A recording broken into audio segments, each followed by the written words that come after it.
સર્વે વૈષ્ણવોને જય શ્રી ગોપાલ. પુષ્ટિ સંહિતા ગ્રંથ ભાગ પહેલો, પાના નંબર 357 પરનો પ્રસંગ છે. આગ્રામાં કાયસ્થના બેટાનો અંગીકાર કર્યો. બોલ શ્રી ગોપાલ લાલ કી છે. પાંચા બાબા કહી રહ્યા છે કે હવે લઘુબંધુ દ્વારકાનાથજીના લગ્ન પ્રસ્તાવમાં આપ શ્રી કાશી પધાર્યા છે તેનો પ્રસંગ સંભળાવું છું. સંવંત 1664માં વૈશાખ સુધી એકાદશીના લઘુભ્રાત દ્વારકાનાથજીનો વિવાહ કરવા માટે પધાર્યા છે અને તે જાન કાશી જઈ રહી છે. તેમાં આગ્રાના માર્ગમાં થઈને જઈ રહી છે. તેમાં એક કાયસ્થનો બેટો પોતાની મોલાતની અટારી પર બેઠો છે. તેની દ્રષ્ટિએ માર્ગ પર ચાલતા શ્રીજીના સ્વરૂપના દર્શન થયા. દર્શન માત્રથી તેની દેહ દશા બદલાઈ ગઈ અને તેના માતા પિતા તેને કહેવા લાગ્યા, અરે બેટા, તને શું થઈ રહ્યું છે? ત્યારે બેટાએ કહ્યું, જો બારાત મેં ગોકુલી ગયે તેની સાથે મારું મન તેમાં લાગી રહ્યું છે. અને પોતે અટારી ઉપર ચડીને જોવા લાગ્યો. પોતે તડકામાં બેઠો છે તે પણ ભાન ન રહ્યું. ત્યારે તેના માતા પિતાએ જણાવ્યું કે આ તો બાવરો થઈ ગયો છે અને તેને કહ્યું, જો તારી ઈચ્છા હોય તો તે બરાતીના સંગમાં જા. ત્યારે ઉઠીને તે એક સેવકની સાથે ગયો અને તે છોકરાએ એક સાકરનું ગુંજુ અને શીતલ મેવાની સામગ્રી સાથે લીધી, કારણ કે તે દેવી જીવ હતો. તે તો જાણે કે શ્રી ઠાકોરજીને કંઈક સામગ્રી અંગીકાર કરાવવી જોઈએ તેવો ભાવ તેને થયો. દેવી જીવમાં અલૌકિક ભાવનો ઉદય તરત જ થઈ જાય છે. જાનનો આગ્રાના ઉપવનમાં આવીને મુકામ કર્યો.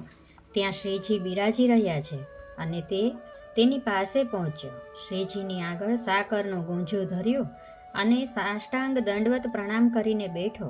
ત્યારે તે ગુજુ પાસે બિરાજતા દ્વારકાનાથજીએ લીધું ને પોતે આરોગવા લાગ્યા. ત્યારે તે છોકરાનું મન ઘણું જ ઉદાસ થયું. ફરીને બીજું ગુંજુ હતું તે લઈને શ્રીજીને કહેવા લાગ્યો, જો મહારાજ, રાજ આપ આરોગો. ત્યારે તેનો શુદ્ધ ભાવ જોઈને શ્રીજીએ ગુંજુ લીધું. ત્યારે તે ગામમાં જઈને ફરી વખત મિશ્રી લઈને બીજું ગુંજુ બનાવીને લાવ્યો. તે ગુંજુ દ્વારકાનાથજી આરોગ્યા અને બીજું એક ગુંજુ શ્રીજીની પાસે ધર્યું.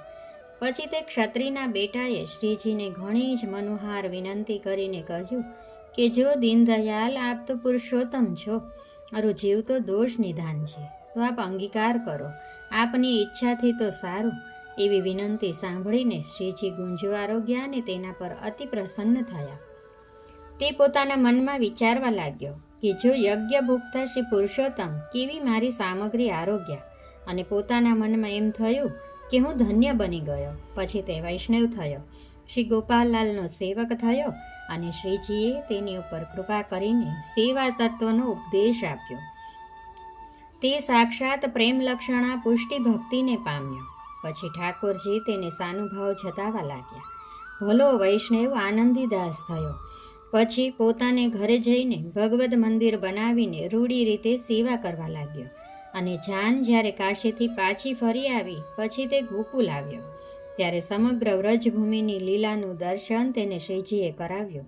એવી સાક્ષાત ભક્તિને તે પામ્યો. તેની વાર્તાનો પાર કોણ પામી શકે? શ્રીજીએ તે જીવ લીલાનો પોતાનો જાણીને અસીમ કૃપા કરી. તેના ભાગ્યનો કોઈ પાર રહ્યો નહીં. તે લીલા તો અગાધ છે, અગાધ. આ વાર્તા પ્રસંગ અહીંયા પૂર્ણ થાય છે. મારી કંઈ ભૂલચૂક થઈ હોય તો દાસના દાસ જાણીને ક્ષમા કરશો. સર્વે વૈષ્ણવોને જય શ્રી ગોપાલ.